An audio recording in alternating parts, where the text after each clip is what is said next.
দাদা এই টপটা তো অনেক সুন্দর, আমার মেয়েকে অনেক মানাবে। কত দাম এটার? কি বুদ্ধি 1500 ও টাকা। আচ্ছা 1500 টাকা না, কিন্তু না এই লাইটের মধ্যে একটু সুন্দর লাগছে টপটা, ঘরে গেলে যদি আবার সুন্দর না লাগে আপনি অন্য কিছু দেখান তো।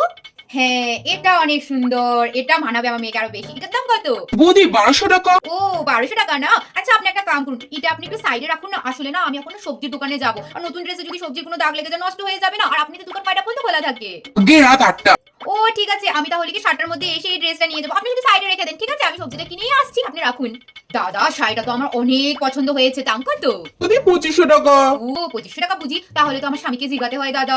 আরে সব টাকা তো আমার স্বামী দেয় না দাদা, বলুন তো। আপনি একটা কাম করুন, আপনি দোকানটা তো আর ভেঙে যাচ্ছে না, কালকে আমি আমার স্বামীকে নিয়ে এই সাইডে আপনি থেকে কিনতে আসবো, কেমন? আপনি একটু সাইডে রেখে দেবেন, কিন্তু কালকে আমি আসবি আমার স্বামীকে নিয়ে। কাপসেট গুলো তো ভীষণ সুন্দর, কি বলিস মা, সুন্দর না? কিন্তু একটা কাম করি, বড় মেয়েটাকে আবার কাপসেট গুলোর ফটো পাঠিয়ে দিই, জানেনই তো আজকাল বাচ্চা তারা কি পছন্দ না কি পছন্দ হয় তাদের।